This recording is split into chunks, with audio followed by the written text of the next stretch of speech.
The Liberals Gun Corner, a proud progeny of the Gun Rights Radio Network, hosted by Cowboy T, San Francisco liberal with a gun.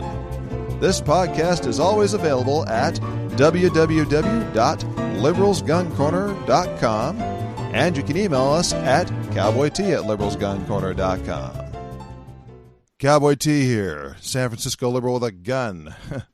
Emphasis on liberal here. I keep telling you, we don't pull punches here on the Liberals Gun Corner. We're about to prove that yet again with this episode.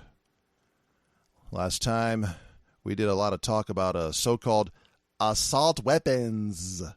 Yeah, Senator Dianne Feinstein is at it again. She, who, oh, by the way, is protected by all sorts of machine guns, she, yes, reintroduced her assault weapons ban yet again.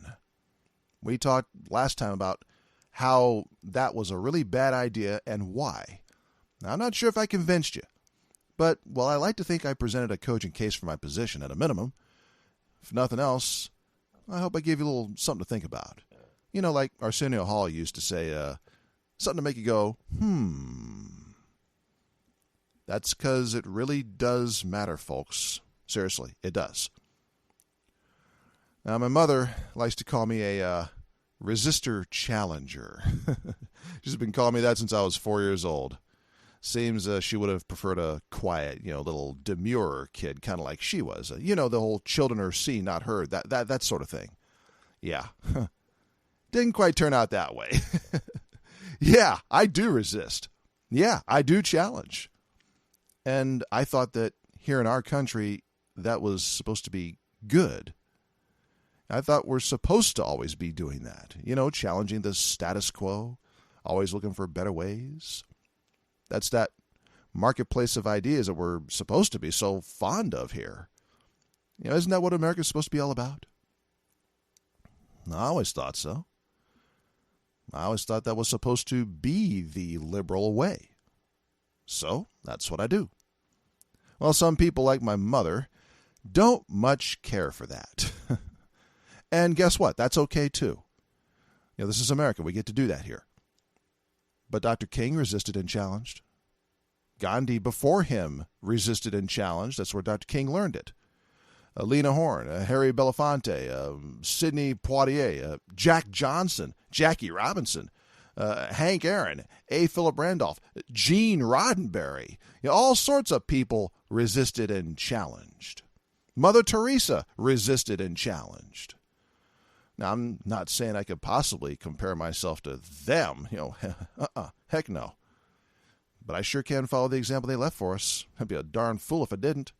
So, I resist and challenge. Sometimes people don't like that. Sometimes they say bad stuff to me for doing that. Been happening all my life. But apparently we just don't learn around here at the Liberals Gun Corner, because we're about to jump out of the frying pan straight into the fire. Yeah, cool, huh? You ready? Then let's get to it. Woo! Ladies and gentlemen, let's get ready to rumble!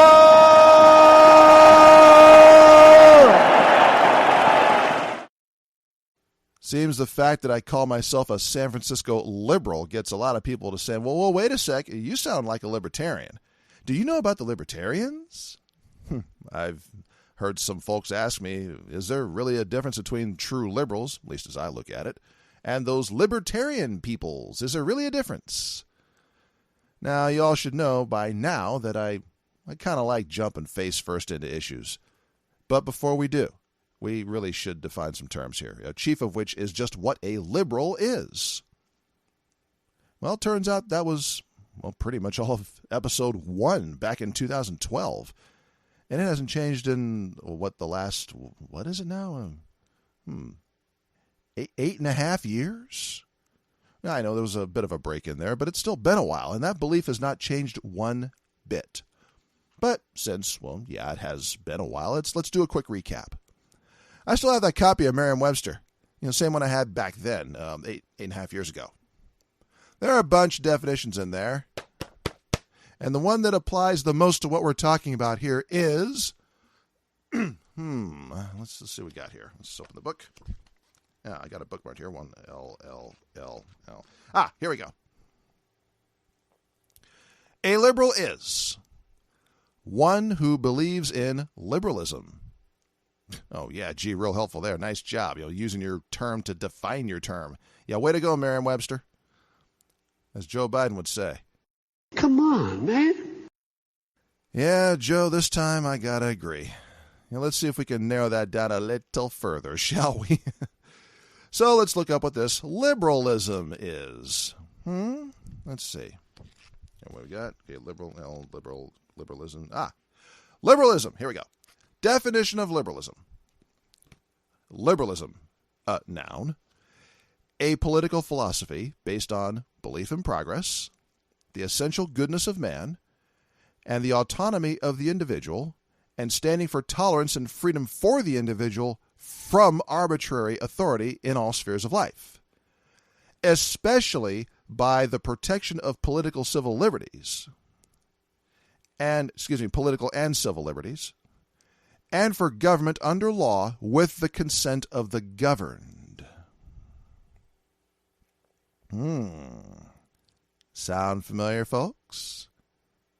I sure hope so. We learned it in school, remember? Yeah. Remember where it's from? Don't worry, I'll give you a few seconds to think about it.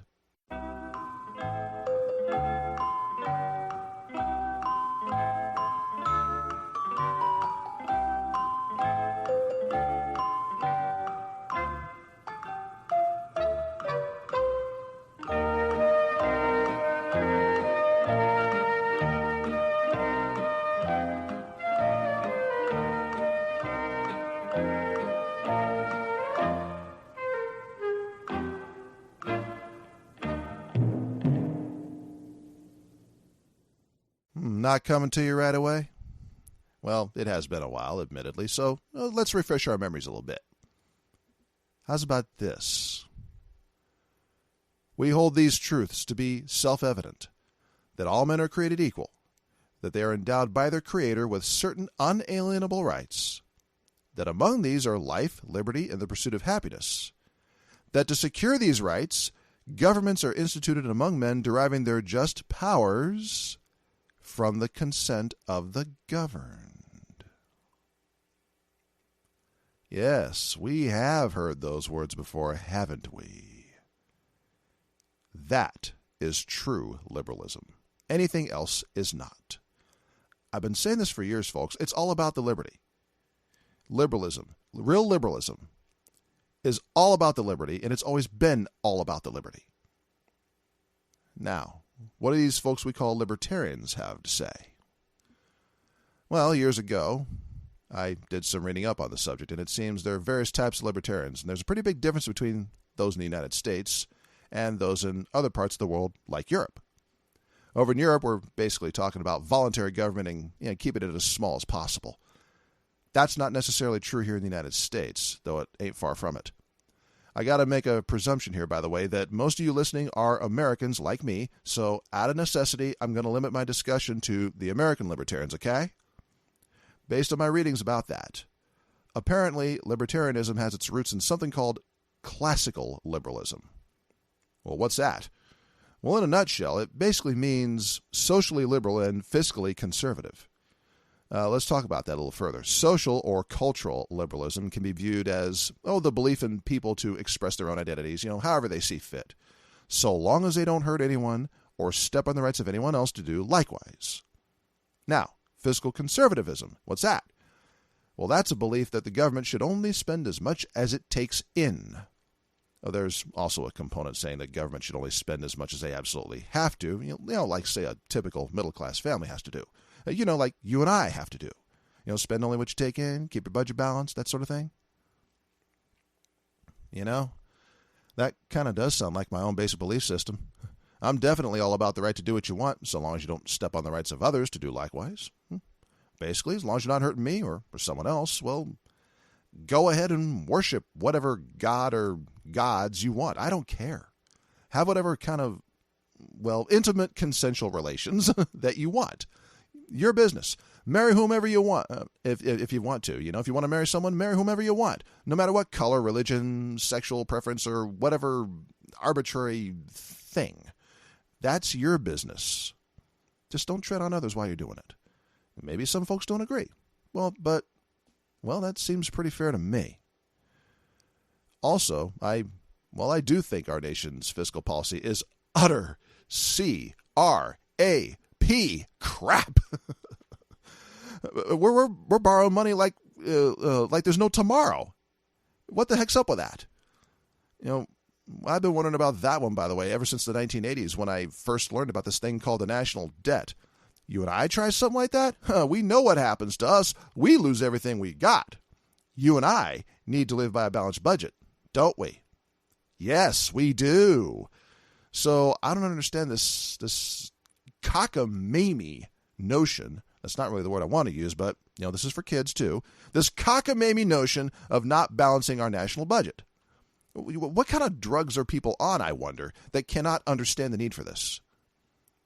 I guess this is why some folks have asked me if I'm really a libertarian. I suppose it's a fair question. So let's take a listen to what the Libertarian Party has to say and compare it to, what you just heard.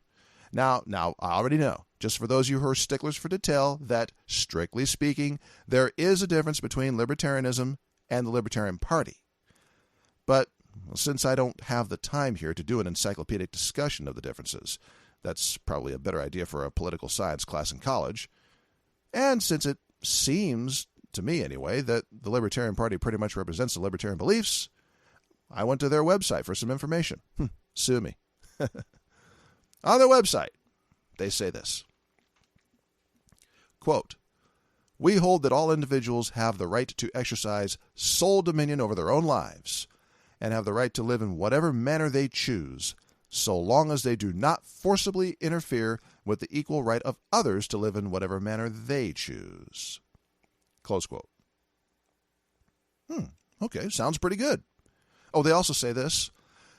Quote, "Individuals are inherently free to make choices for themselves and must accept responsibility for the consequences of the choices they make. Our support of an individual's right to make choices in life does not mean that we necessarily approve or disapprove of those choices. No individual, group, or government may rightly initiate force against any other individual, group, or government." Close quote. Reading their website further, it seems to be an expansion on these two major points. Basically, get government out of our lives. We have the right to do whatever we choose so long as we don't step on the rights of others to do likewise. That we have the right to defend ourselves, and they specifically cite the Second Amendment, by the way. Bigotry of any sort is bad news, as is sending our armed forces on overseas nation-building adventures like we've been doing for the last, several decades, and so on. Wow. I got to say, so far I agree with them. Yeah, these libertarians are sounding a whole lot like, liberals to me. So far, so good. However, I do have some concerns. Continuing my reading, they also seem to believe very much in a laissez-faire economic policy, like we used to have in this country years ago. Looks to me that by the libertarian philosophy, sure, government should be there to protect the nation from aggressors. Yeah, of course. However, there should also be no regulations on monopolies, no environmental laws. Their view is that private landowners and conservation groups will naturally handle those concerns. There should be no laws regarding contracts other than you will follow the contract that you signed, and that government regulations on businesses should be, generally speaking, at a minimum, and preferably none. The problem with this that I see is that corporations by their very nature are amoral. They have no morals. They can't have morals. They're artificial legal constructs created specifically to keep the employees shielded from legal liability, especially the bosses, of course. And it turns out I actually know something about this because I had an S corporation some years back. The whole point of a corporation, its entire reason for existence, is to maximize income for its owners. We call those owners, by the way, shareholders. Yeah, that means there's one overriding motive which trumps all others, and that is the profit motive. And these corporate owners, the shareholders, they will do anything and everything to increase profits for themselves. Well, duh. Of course they will. It's human nature to want to improve the lot and your lot in life for you and yours. Of course. We saw it with Andrew Carnegie and Carnegie Steel back in the day. Dirt poor Irish kid. He becomes one of the richest men in history. We saw it with Standard Oil and John D. Rockefeller. We see it today with the several oil companies, Shell, Exxon, BP, Chevron, Gulf, and so on. We also see it with what these days we call big tech and big media. These two categories used to be separate, but I don't know. Nowadays they're looking pretty closely merged together, from where I stand. I'm talking Microsoft, Apple, Google, Facebook, Twitter, Sony, Disney, Paramount, Warner Brothers, and so on.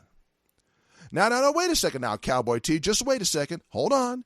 We obviously have more than one media company, don't we? There's more than one oil company, right? You just named off a few. Yeah, true, and I did. There are several media companies. There are several oil companies.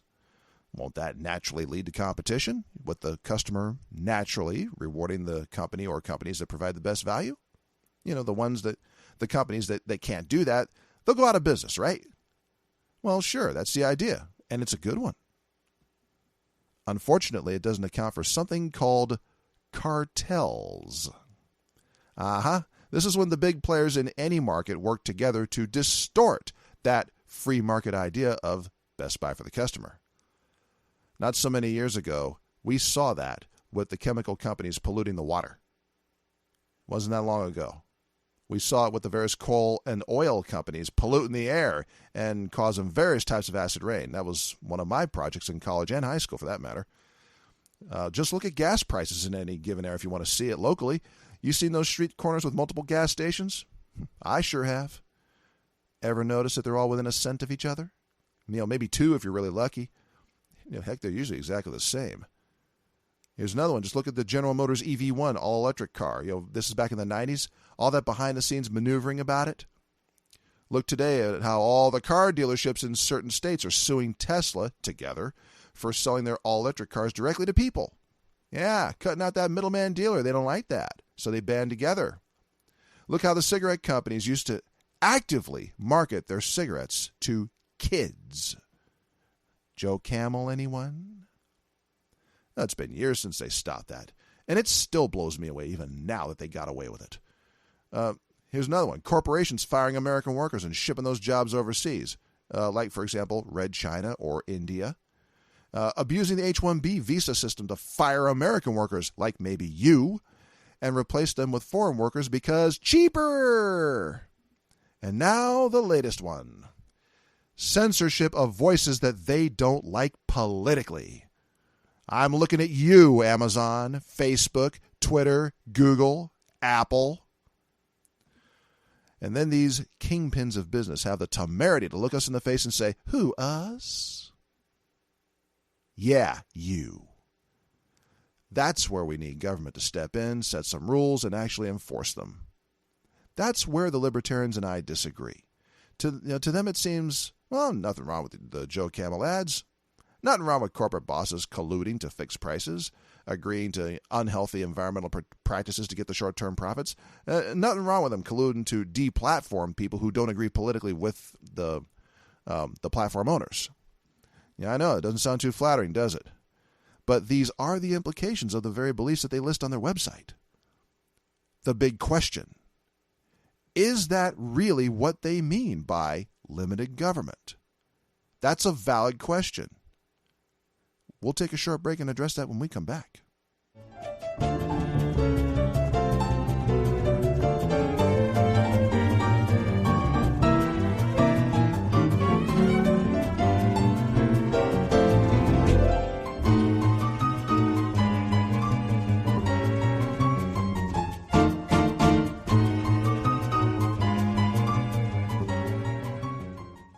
All right, we're back. We left off with the question why the libertarians don't seem to believe much in government stepping in with some rules and enforcing them for the betterment of the people. You got to remember, and this is very important if you want to actually take a serious shot at answering this, you got to remember, the American libertarian movement has its roots in folks like Adam Smith and John Locke and similar folks. That's not a bad thing, by the way. You see, back then, you had the European dictatorships that generally strong-armed people, however the hell they felt like. Whatever the king or the czar or the emperor or, insert term for dictator here said, folks, that was law.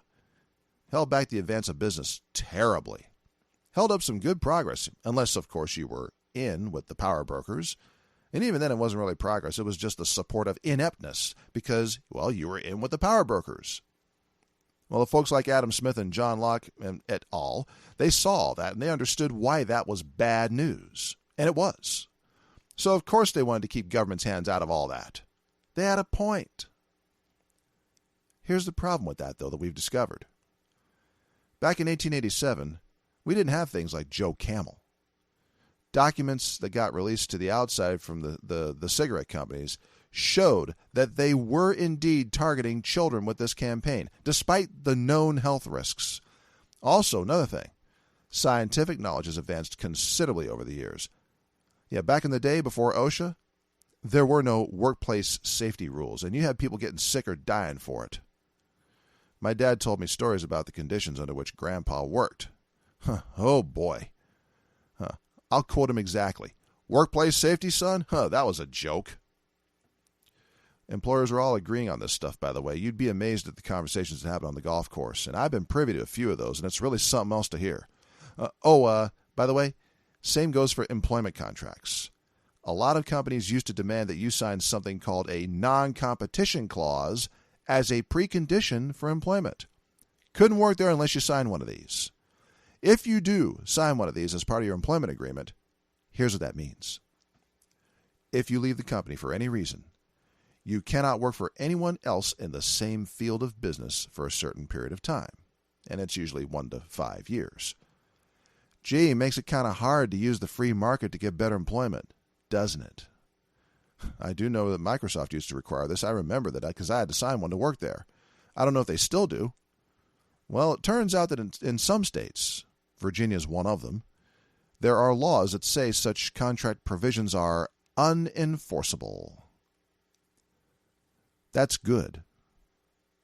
But suppose that kind of protection wasn't there. Well, I'll tell you what I saw happen in Washington. Just about every IT employer in the area started using non-competition clauses. It wasn't just Microsoft. People, when just about every employer in that industry is doing it, you as a worker, you don't have a heck of a lot of choice. If you actually want to feed your family that night or make your house payment anyway, you're probably going to sign your rights away so as you can eat tomorrow. Yeah, here's another one. Information technology companies, I'm going back to that because it's my industry, were demanding that anything that you invent while employed by them, anything at all, becomes their property. Yeah. Even if you come up with a cool idea or program at home, on your own time, on your own gear, and it didn't involve any of your employer's trade secrets or what else not, okay? This got so bad that, and this is one thing I actually like about what the state of California did. The state of California actually had to pass a law specifically requiring companies to provide an exception for folks doing their own stuff on their own time with their own gear. That's why Silicon Valley became that hotbed of technology and innovation that it still is today. Yeah, still today. It still is. Even with, competition like Seattle, Northern Virginia, India, and so on. And that law is a big reason why. You see, that's the problem. You can't go totally laissez-faire. Otherwise, you're back in the days of, I'm sure you read about this, your white shirt getting speckled black after being outside for 5 minutes because all the coal dust in the air. You're back to the days of the infamous London fog. I'm sure you've all heard about that. The pea soup smog in the air that ate up people's lungs, gave them emphysema. Well, the cartelism will kick in and distort the free market. And that is indeed what we actually got. I'm not talking the movies. That's real life. These things actually happened. Matter of fact, they happened ad nauseum. Yet, at the same time, naturally, there's a but provision here. You've got to be just as careful not to have too much government regulation. You got to be really careful about that, too. Let's look again at California, my home state. They've gone totally in the opposite direction from laissez-faire. The government of California is basically a nanny state now. Folks, I used to think that California was a liberal state. I used to. Not anymore. Look at what the politicians have been doing.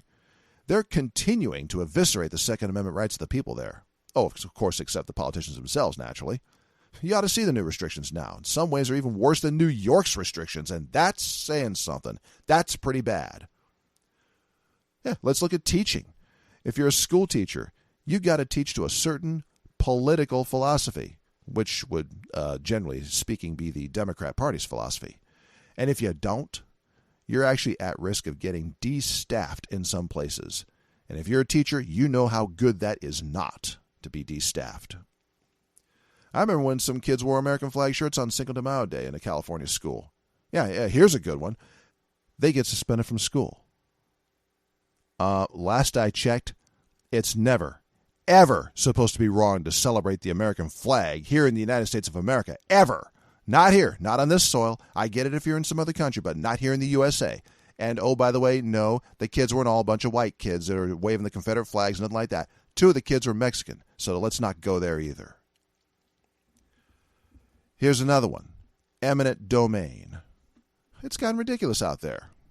Well, okay, in fairness, it's happened other places too, not just California, which, well, kind of illustrates the point further. Tax money gets improperly spent. Look at what our officials are doing out there. You got homeless people going to the bathroom right in the streets. Yeah, they're doing this in San Francisco and Los Angeles. Governor Gavin Newsom pretty much shut down the state, and guess what? Small businesses were disappearing, and they still are. And yet he and his cronies are not following their own COVID-19 rules. That's right. Talk about hypocrisy. You know, generally it seems like you got to ask permission from the state just for just about anything out in California nowadays.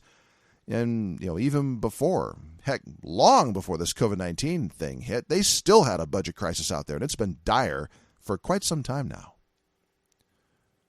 That's the risk of the other side, the nanny state. None of these things is good news. Looks like polar opposites here. Laissez-faire versus the nanny state. Question. Is there any middle ground? Any middle ground at all? Is the discussion of middle ground even appropriate? Does it even apply? We'll tackle that next after we come back from the break. More to come.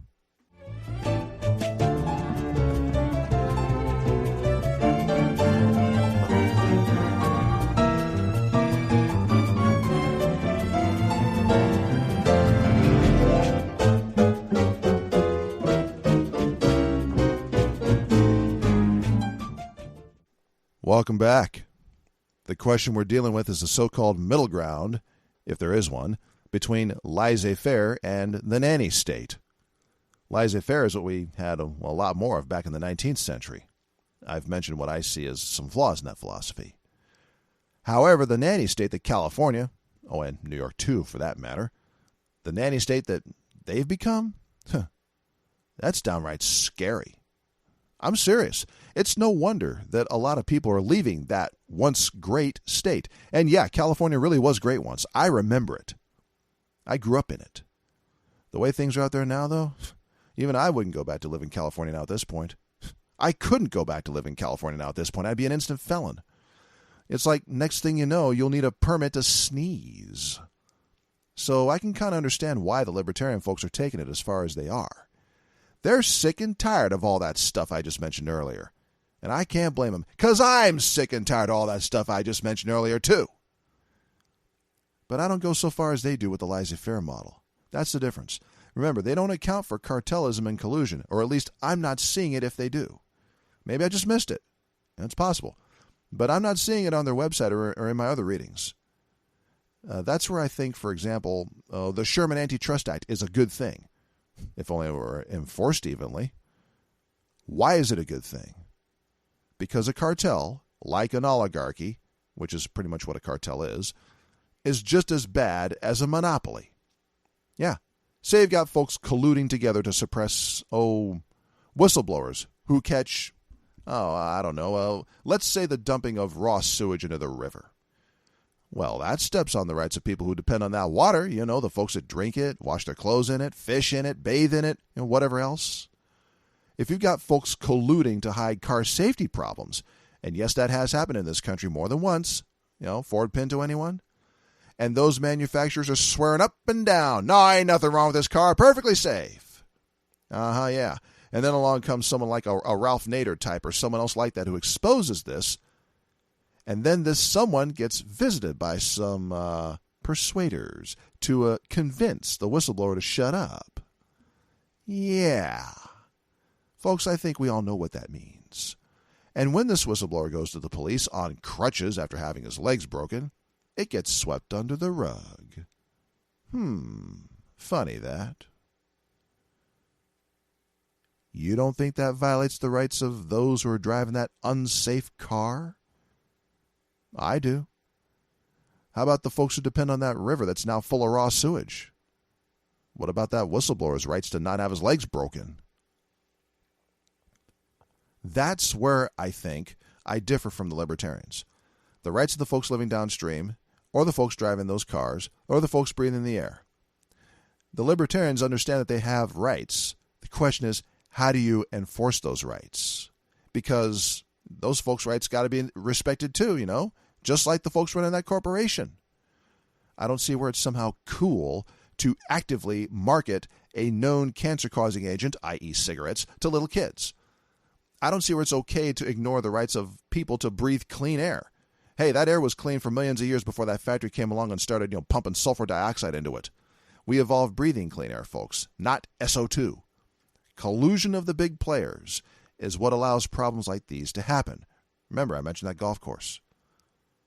I'm not seeing where the libertarians are accounting for any of this, other than to say, well, there's a Second Amendment, you can have guns, so use your gun to defend yourself from violence. Well, yeah, sure, I believe in that too, heart and soul, yeah. But should that always be the solution? Should that be our immediate go-to? Be ready to pop a cap at anyone we think might be coming to, beat us to hell for being a whistleblower?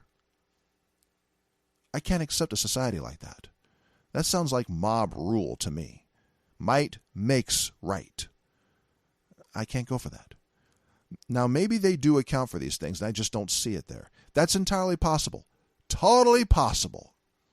Any of you libertarian listeners out there, you let me know if that's the case, would you? I don't mind revisiting this topic if that's what happened. Make a post on on the Facebook page, would you? Fair is fair. I don't mind revisiting this topic if I missed something here. At this point, though, I cannot call myself a libertarian, despite my strong belief in social liberalism and fiscal conservatism. We do need governments to keep people in check to some degree. The question is, to what degree? I'm going to borrow a little bit from the Wiccans on this one. Yeah, I know, the Wiccans. Ooh. Actually, they've got a lot of wisdom. You're about to hear some. They got something they call the Reed. I hope I'm pronouncing that correctly. It's spelled R-E-D-E. This is what provides their basic moral philosophy. It's in poem form. The Wiccans do seem to like waxing poetic. And the last line of that poem is what struck me. It goes like this. "And ye harm none, do what ye will." I may not be a Wiccan, but as a liberal, well, that's my basic philosophy too. You folks out there, you may have something different. Cool, fine. But that's basically mine. And that's where I see the missing piece in libertarianism. They seem to espouse the freedom of the individual, which I also share. But they seem to stop there and say, but let private property owners do whatever they want without interference from the government. Unfortunately, as I've just pointed out, that in itself can have, and has had, a harmful effect on the rights of other people. There's got to be something big and bad enough to give that big, well-moneyed private property owner some kind of pause before, they go stepping on the rights of others like that. What's that big and bad something? It's government. But there's a catch. And it's a big one. Anytime you involve government like that, you've got to be really careful. Otherwise, you swing the other way. Like Red China, North Korea, Saudi Arabia, Iran, Syria's Assad regime, and so on. Heck, California looks like it's well on its way there these days. So does New York. There's a fellow that comes to mind right now. His name is Professor Eben Moglen. I admire the heck out of this guy. He's the lead attorney for the Software Freedom Law Center and the Free Software Foundation. Started out a computer programmer. Got into law later and graduated from, Yale Law School? Yeah, it was Yale Law School. Oh, and after that, he clerked for Justice Thurgood Marshall. He's been a professor of law and legal history at Columbia University for quite a few years now, so you can tell this guy's, really dumb and no accomplishments whatsoever. Well, along with Richard Stallman, he's largely responsible for the free software movement that resurged in the 1980s and, continues to this day. You may know it better as the open source movement, but it's really the free software movement. Richard provided the programming expertise. He also provided the basic philosophy. Dr. Moglen provided the legal framework. The software license that Linux uses, the so-called Linux license, heck, that a lot of software uses. The GNU GPL, he and Richard wrote it. One of his big things, he expressed this idea in a keynote presentation that he did at a Red Hat Summit in 2006. Anytime you place limitations on freedom, like the Free Software Foundation did with the GNU General Public License, it must be done only to greater guarantee the preservation of freedom for people. There can never be a net loss of freedom for people. And that's the kind of thing that's got to be done very sparingly in any case. After all, this is freedom we're talking about here.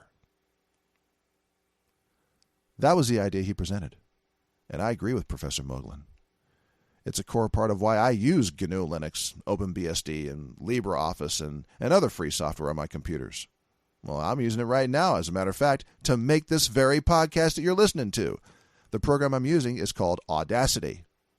It's also why I'm a big supporter of the GNU General Public License. So, apparently I'm not a libertarian after all. Who knows? Maybe I'm a liberaltarian, like one listener suggested some years ago. Well, I don't know. That's as good a card toss in the hat as any other. But personally, I'll keep referring to myself as the liberal that I know myself to be. Remember the definition of liberalism. A political philosophy based on belief in progress, the essential goodness of man, and the autonomy of the individual, and standing for tolerance and freedom for the individual from arbitrary authority in all spheres of life, especially by the protection of political and civil liberties, and for government under law with the consent of the governed. Notice that definition doesn't say there can't be any government. Nope. It says it needs to be under law with the consent of the governed. In my, I guess, brand of liberalism, it's therefore totally consistent to believe heart and soul in the Bill of Rights, as well as a certain level of federal oversight, for example, the Environmental Protection Agency. But what about the 10th Amendment? I know some of you out there are thinking that. Can't say I blame you. It's in the Constitution, and it comes up a lot, so we better address it too. And we're going to do that right after the break. More to come.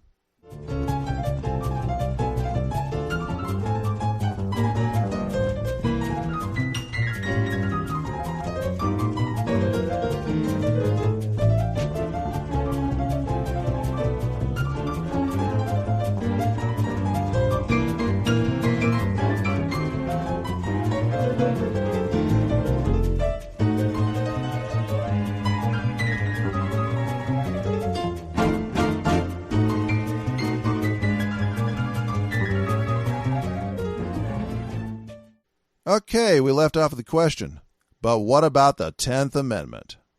Yeah, it comes up a lot. And since it does come up a lot, well, we really ought to address it. Guess what? The folks bringing it up do have a point. Let's review what the 10th Amendment says. Quote, The powers not delegated to the United States by the Constitution, nor prohibited by it to the states, are reserved to the states respectively, or to the people. Close quote. That's the 10th Amendment. It's basically the catch-all amendment from just grabbing powers that weren't expressly given to it by the Constitution. That keeps the feds from doing that. It says anything else that we don't expressly cover here in the Constitution, that we don't expressly grant to the federal government, that's for the states or the people. So there is a case for leaving, it to the states, whatever it is, or to the people. The Constitution says so. It's right there. I just read it. The Libertarians, therefore, also say so. And in principle, I agree, and it sounds great. Until the states or the local municipalities stop ensuring the equal application of the law to the people therein. Don't dismiss this, folks. That's how we got Jim Crow for 100 years and slavery before that. It's how we got laws that said you can only marry within your so-called race. Remember, it took an incredibly bloody civil war to end slavery. Then it took federalizing the National Guard to get Governor George Wallace out of that doorway. It took federal troops just to ensure the basic physical safety of black students going to so-called white schools in the South. It took a Supreme Court case to end that ridiculous marry within your same race kind of laws. I'm talking about specifically the case of Loving versus Virginia in 1967. This is one of the landmark civil rights cases in our country. Now, here's where I've heard the libertarians usually say, oh, but the private sector will do better. That was the government making those errors. Oh, please. Private businesses weren't any better either. They also told people to go take a hike just because of their color. Not their behavior, not their criminal record, just their color. Take a hike, boy, gal. Heck, states weren't fixing this problem. No. Heck, some state governments were actually helping it. For example, Alabama. Active participants, people. That's why the Federal Voting Rights Act of 1965 became necessary. That's also why some people have been trying to attack it for so long. Now, they got some success in 2013. Yeah, the case was Shelby County, Alabama. There's that name again. Versus Eric Holder. Is that a good thing or a bad thing? Well, I don't know yet. But I do know for sure that in 1965, when the Voting Rights Act was made law, it sure was necessary. Now, I got to say something before we go any further, though. Before we go any further, let's just get something straight here right now. I know for sure, and you should too, that the libertarians abhor bigotry. I already mentioned that before, but it bears repeating here. I'm not saying they like bigotry at all. No, they abhor it. That's pretty obvious. They're very clear that it's wrong. It ought to be expunged from any civilized society, and that's good. So let's not go trying to claim some nonsense like, oh, the libertarians support bigotry or any other crazy crap like that. If you do it, I'll call you on it because you're wrong. That's not what's going on here. What's going on is simply this. I'm not seeing how libertarianism accounts for that kind of systemic abuse when there's a coordinated effort to maintain that abuse, that distortion of the free market. Besides going for your guns, what do? Well, history already showed us. I just reminded all of you. To borrow from President Obama, the private sector didn't do that.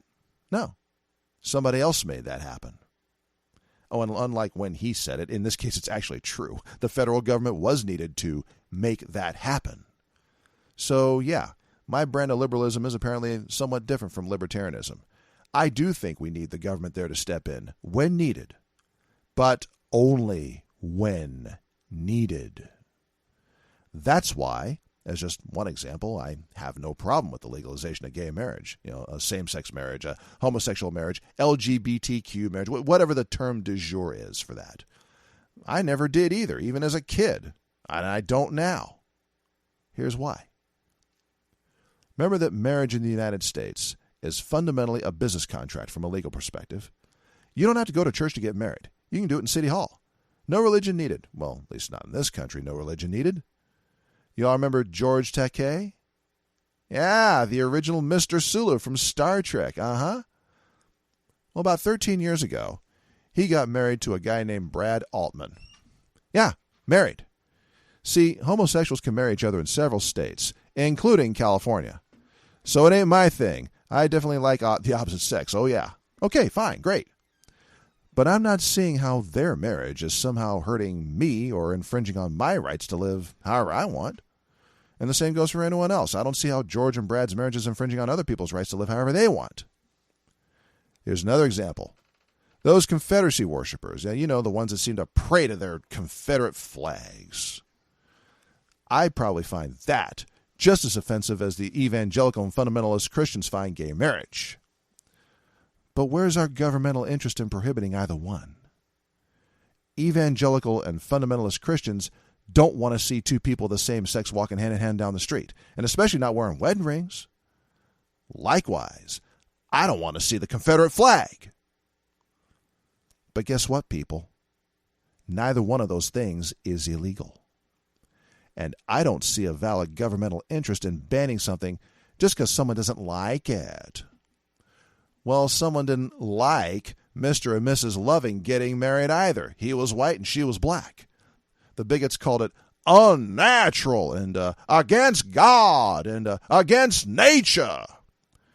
And get this, there's still people who believe that nonsense to this day. Amazingly, that even includes some preachers, some of whom call themselves Christians. Well, tough cookies, folks. It ain't banned anymore, and it never should have been. Same with pretty much everything else that doesn't stop you from exercising your rights if you think, of something, something different. For example, if you're homosexual, the right to get married. I think it's as much your right as it is mine from a human rights perspective. And by the way, I say that having gotten married myself almost 2 years ago. In my case, to a woman. On that point, I, a liberal, agree 100% with the libertarians. And ye harm none, do as ye will. So we should generally keep government out of our lives until someone does something to infringe on the rights of others. And only then, should we involve government. That's why I consider it totally consistent to believe heart and soul in the Constitution, as written, as well as certain agencies like the EEOC, OSHA, the EPA, the FDA, the FAA, I'll get to the FAA in a minute here, and the FTC, the Federal Trade Commission. The FAA, why that? Well, remember the Boeing 737 MAX problems that caused several crashes? And the 787 Dreamliner problems with the lithium batteries catching fire and exploding? Yeah. I'm talking about certain agencies that have proved necessary due to demonstrated abuses of people's basic rights. Now, you, John or Jane Doe out there, some of you may think, well, I don't need all that. I can take care of myself. Yeah, okay. You say you're armed? Sure, yeah, you probably are. But even if you had a Class 3 machine gun, we'll even say a Ma Deuce. We'll give you a Ma Deuce. You still ain't big and bad enough to stand up against, say, a Monsanto or the Motion Picture Association of America, or George Wallace's police departments. If you think you are, then you're Don Quixote. Good luck, buddy. As far as I know, the federal government, with its powers of arrest and the legal authority to enforce it with guns if need be, is the only organization that was willing at all and actually capable of getting George Wallace out of that damn doorway, or reining in Bull Connor, and his modern-day incarnation, Sheriff Joe Arpaio in Arizona, or getting BP and Exxon to at least make some kind of token effort at cleaning up their oil spills. Now, if everyone played nice, well, that'd be great. We wouldn't need the police. We wouldn't need courts. Probably wouldn't even need a government. But obviously, real life shows us that we ain't there yet. Even small bands of people usually have some kind of judge. It's usually a chief or something. There's something, even then. Now again, that governmental power needs to be used only when absolutely necessary and at no other time. I do think it's used too much. A lot too much. And that's by the power brokers of both the major political parties, the Democrats and the Republicans. Not a one of them's full of saints, folks. Quite the opposite, I would suggest. But to get rid of it all? Go straight laissez-faire? I hope I've made a case for why we really ought not do that. I think it's better to just rein them in and keep them in better check than we do. Now, that's the job of us, the people. Us. And we do need to do a better job of that at the ballot box. As far as I'm concerned, with maybe one exception, neither the Democrats nor the Republicans are real liberals, and the one exception is named Brian Schweitzer. And sadly, he hasn't run for office after his terms being governor of Montana, because right now he's about it. Ironic though it may sound to some of you, throwing it all out would actually be detrimental to the defense of liberty. So should we, as liberals, reject the libertarians and their ideas? No. No way, as a matter of fact. I sure don't think so. If we did that, I think that'd be a huge mistake. And that's a mistake that a lot of us are making right now. I'm convinced of the opposite, that libertarianism has some good ideas in it. Oh yeah, there's no question it does. Their apparently complete and utter rejection of bigotry of any sort. That really attracts me. Gee, big surprise. That's a really good thing, folks. Their idea of reining in government really is a good idea. Look how sprawling it's become. They do have a point. Look at how our elected officials are going with the surveillance state mindset. Do you really want police drones flying over your home all the time? I don't. Do you really want the police tracking everywhere you drive or even walk? I don't. And speaking of the police, how about this? The increased militarization of our police departments. Yeah, you've seen them over the last 15 years? They're wearing body armor and outfitted like they're the 82nd Airborne or the Marines. They look like the troops we sent over to Iraq and Afghanistan. They're all tacticaled up. They're militarized. Seriously, they look like warriors instead of peace officers. And they're acting more and more like it, too. That incident in our state here in Virginia with the lieutenant just demonstrated that yet again. I've seen police like that before, by the way, in other countries, too. These are countries where they don't have civil rights for the people like we do here. This is scary stuff, folks. As liberals, we would do well to work with the libertarians on those things we agree on, like, for example, reining in abuses of government authority. There, the libertarians are our natural allies. They really are. Despite the areas we don't necessarily agree on, the libertarians do seem to believe in following the Constitution. And really, folks, that's a good thing. That is an excellent thing. That's more than a whole lot of politicians in office today can say. That's for doggone sure. And for the stuff that we don't see totally eye to eye on, well, hey, let's have those discussions. Let's hash it out in logical, rational talks or even debates, just so long as it stays rational and logical. We ought to do that. We ought to have those talks. We ought to reach across to them because there's definitely some common ground here. Just because we're not exactly the same, well, that shouldn't stop us from doing this.